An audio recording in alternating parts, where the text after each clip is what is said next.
Bonjour à tous, à la une de l'actualité toulousaine de ce lundi 8 juillet. Évidemment, les fortes chaleurs qui s'abattent sur la région.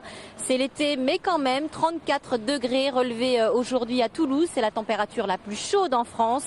L'occasion de rappeler les principes de sécurité à l'attention des personnes fragiles, enfants, personnes handicapées et seniors. À quelques mois des municipales, la course est lancée à Toulouse. Ce matin, l'UMP Jean-Luc Moudin qui est revenu sur les enjeux locaux de la campagne et notamment sur le dossier de la LGV. Enfin, un bébé gnou de 2 mois, un petit zèbre et un singe Makikata, carnet rose aux eaux de Plaisance du Touche. L'occasion de faire une jolie balade en famille. 34 degrés dans la ville rose aujourd'hui, lundi 8 juillet, une chaleur très attendue cette année qui fait le bonheur de certains, même en centre-ville, où l'on n'hésite pas à transformer les fontaines publiques en pataugeoires ou même en douche. Pour autant, les fortes chaleurs peuvent avoir des conséquences dramatiques, notamment auprès des personnes dites fragiles, enfants, personnes handicapées ou seniors. Et depuis les épisodes dramatiques de 2003, la mairie de Toulouse anticipe et met en place un numéro vert, le 0800 042 444 jusqu'à 16h45 tous les jours, relayé par l'Office de la Tranquillité au 3101. Le point info senior est en place tous les jours à la mairie. Ces services ne permettent pas pour autant d'identifier toutes les personnes seules et isolées. C'est une personne qui vit généralement recluse chez elle et que personne ne connaît, parfois pas ses voisins. Nous, la collectivité, on ne la connaît pas. Les autres institutions, pas forcément. Quand on parle de solitude et d'isolement, c'est aussi une réalité, mais bon, il faut essayer de l'imaginer et parfois ça va au-delà de ce qu'on peut imaginer. C'est la préfecture qui déclenche le plan canicule à partir de 36 degrés pendant 3 jours consécutifs et 21 degrés la nuit. Nous n'en sommes pas là, heureusement. Toutefois, Météo France prévoit une semaine très chaude dans la ville rose. Pensez donc à vous hydrater.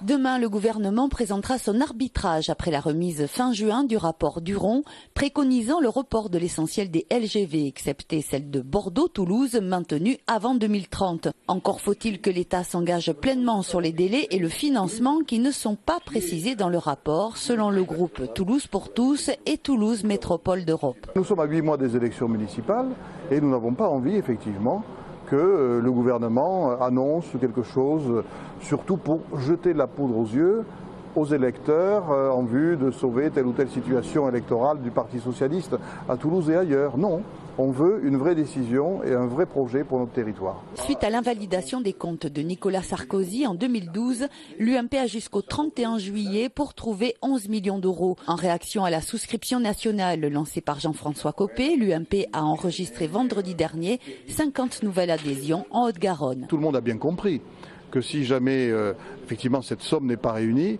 eh bien on asphyxie le deuxième parti de France. Or, le deuxième parti de France, c'est le premier parti d'opposition. Dans une démocratie, il faut qu'il y ait une opposition. Cette semaine, le groupe Toulouse pour tous enverra une lettre aux 5000 adhérents de l'UMP 31 pour les inciter à donner. L'avenir de l'usine audoise Spanghero se précise. Ce matin, les employés ont trouvé porte close. Laurent Spanghero a expliqué que l'usine était à l'arrêt faute de clients. Depuis vendredi, le fondateur de l'usine en est devenu le repreneur officiel après avoir mis 1,5 million d'euros sur la table. La première manche de ce dossier a été remportée par M. Spanghero et son équipe. C'est donc une première victoire, mais il reste un travail considérable à faire aujourd'hui. Lorsque vous avez des licenciements pour motif économique dans le cadre d'une entreprise en difficulté, la loi prévoit que pendant 12 mois, les salariés licenciés ont une priorité de réembauchage.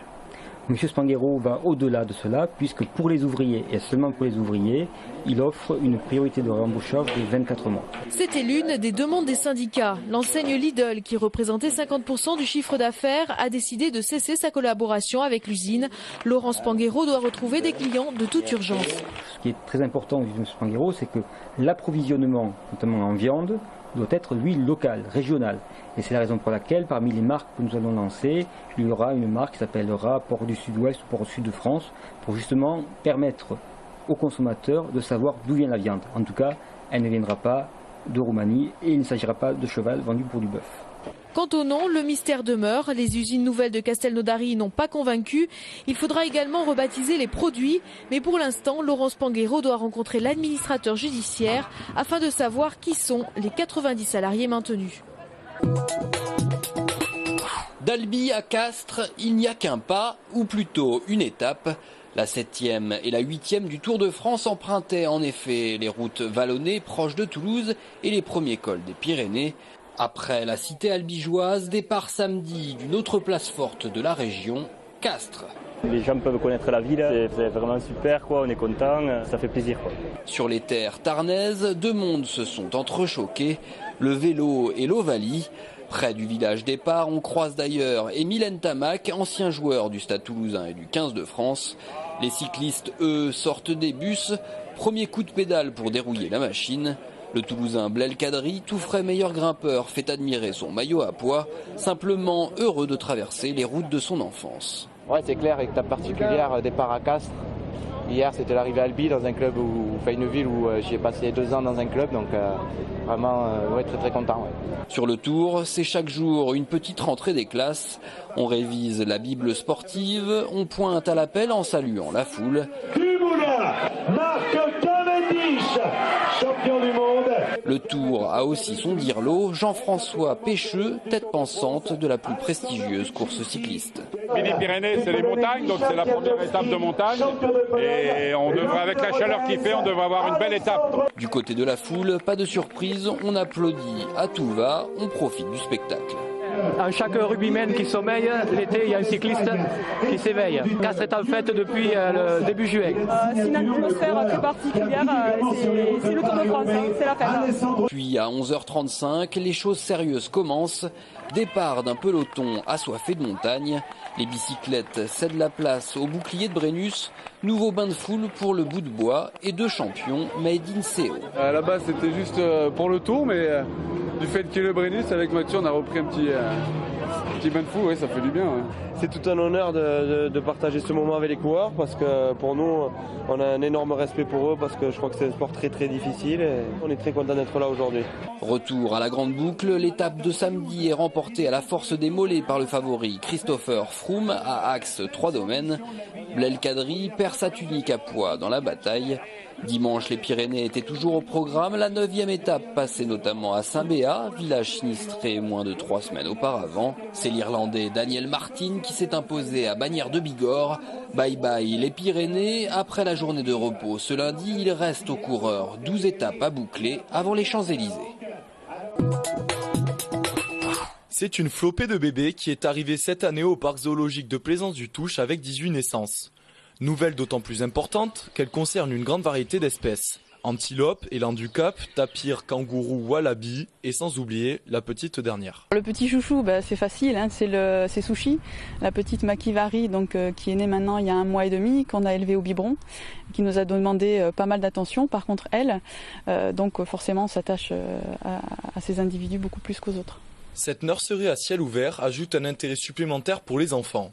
Mais au-delà de l'attractivité, c'est l'enjeu scientifique et biologique qui prime. Ce qui se passe, c'est qu'on donne des animaux après à d'autres parcs, notamment pour certaines espèces, il existe au niveau européen des plans d'élevage. Et donc ce sont les responsables de ces plans d'élevage qui orientent les transferts, qui nous disent où transférer les animaux et quels animaux nous devons recevoir. Ce plan d'échange européen est primordial pour éviter la consanguinité et pérenniser l'avenir des espèces. C'est dans ce cadre que ce jeune tigre d'1 an s'envolera pour la Hongrie avant la fin de l'année.